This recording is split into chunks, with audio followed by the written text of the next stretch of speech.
Khammam BRS Lok Sabha అభ్యర్థిగా నామా నాగేశ్వరరావును ప్రకటించారు కేసీఆర్. సమీక్షా సమావేశంలో నామా పేరును ప్రకటించారు కేసీఆర్. ఖమ్మం మహబూబాబాద్ పార్లమెంట్ ముఖ్య నేతలతో ఆయన భేటీ అయ్యారు. ఎంపీ అభ్యర్థులపై కేసీఆర్ సుదీర్ఘంగా చర్చించారు. నిన్న కరీంనగర్ పెద్దపల్లి అభ్యర్థులపై క్లారిటీ ఇచ్చిన కేసీఆర్ ఈ రోజు ఖమ్మం ఎంపీ అభ్యర్థికి సంబంధించి క్లారిటీ ఇచ్చారు. ఖమ్మం మహబూబాబాద్ పార్లమెంట్ ముఖ్య నేతలతో భేటీ అయ్యారు.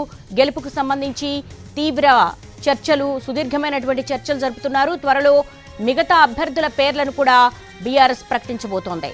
నిన్న కరీంనగర్ పెద్దపల్లి అభ్యర్థులపై క్లారిటీ ఇచ్చారు. ఈ రోజు ఖమ్మం లోక్సభకు సంబంధించి క్లారిటీ ఇచ్చారు కేసీఆర్.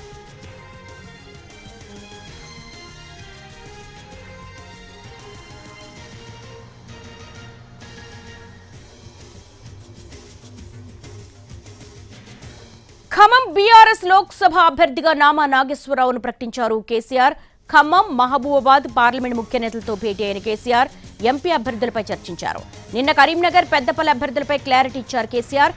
అధికారికంగా త్వరలో అభ్యర్థుల పేర్లను ప్రకటించనుంది బీఆర్ఎస్. దీనికి సంబంధించి లేటెస్ట్ అప్డేట్స్ మా ప్రతినిధి సతీష్ అడిగి తెలుసుకుందాం. సతీష్, ఖమ్మం బీఆర్ఎస్ లోక్సభ అభ్యర్థిగా నామా పేరును ప్రకటించారు కేసీఆర్. ఇక మిగతా అభ్యర్థులకు సంబంధించి ఎటువంటి క్లారిటీ వచ్చే అవకాశం ఉంది? ఎస్ దేవి, చాలా కీలకమైనటువంటి సమావేశం అని చెప్పొచ్చు. తెలంగాణ భవన్లో బీఆర్ఎస్ అధినేత కేసీఆర్ సమావేశం నిర్వహించారు. ఇటు ఖమ్మం మహబూబాబాద్కు సంబంధించిన రెండు పార్లమెంటు నియోజకవర్గాలకు సంబంధించిన ముఖ్య నేతలతో సమావేశమయ్యారు. ఈ సమావేశంలో ఈ రెండు పార్లమెంట్ల పరిధిలో వచ్చేటటువంటి అందరు కీలకమైనటువంటి నేతలందరూ కూడా హాజరయ్యారు. అయితే ఇక్కడే ఖమ్మం నుంచి గతంలో సిట్టింగ్ ఎంపీగా ఉన్నటువంటి నామా నాగేశ్వరరావు, అదేవిధంగా మహబూబాబాద్ నుంచి సిట్టింగ్ ఎంపీగా ఉన్నటువంటి మాలోత్ కవిత మరొకసారి పోటీ చేస్తున్నట్టుగా కూడా క్లారిటీ ఇచ్చారు. అంటే అధికారికంగా ప్రకటించకపోయినప్పుడు కూడా అక్కడ ఉన్నటువంటి నేతలకు ఆయన చెప్పారు, ఈసారి ఖచ్చితంగా గెలవబోతున్నాం.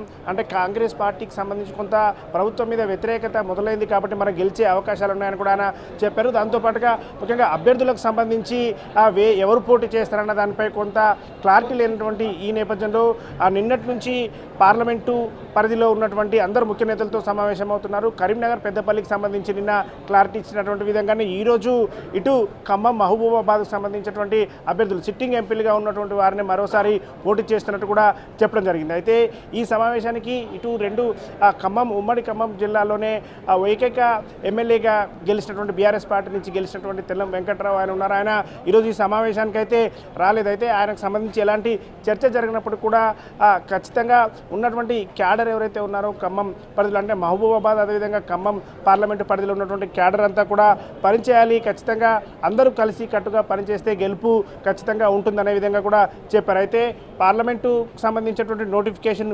వచ్చేదానికంటే ముందే ఈ విధంగా సమీక్ష సమావేశాలు అంటే పార్లమెంటు పరిధిలో ఉన్నటువంటి బీఆర్ఎస్ ముఖ్య నేతలు ఇటు మండల స్థాయి నుంచి పార్లమెంటు స్థాయి వరకు ఉన్నటువంటి నేతలందరినీ పిలిచి విధంగా చెప్పడం ద్వారా ఒక కాన్ఫిడెన్స్ ఏర్పడుతుందని భావిస్తుంది బీఆర్ఎస్. అందుకోసమే స్వయంగా అధినేత కేసీఆర్ తెలంగాణ భవన్కి వస్తున్నారు. ఇక్కడికి వచ్చి నేతలందరితో సమావేశమయ్యారు.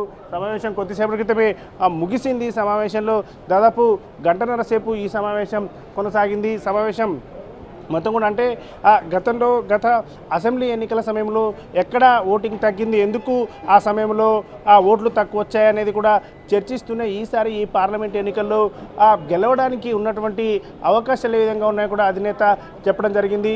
పోటీ చేసేటటువంటి అభ్యర్థుల్ని వాళ్ళని ప్రకటిస్తూనే ఖచ్చితంగా వాళ్ళ సమక్షంలోనే అంటే వచ్చిన మిగతా వాళ్ళకి ఎవరికి అభ్యంతరం లేకుండా ఉండే విధంగా వాళ్ళ సమక్షంలోనే అభ్యర్థిని చెప్పడం ద్వారా అందరూ కలిసికట్టుగా ఉండే అవకాశం ఉంటుంది. కాబట్టి అందుకోసం ఈ సమావేశాలు ఏర్పాటు చేస్తున్నామని చెప్పారు.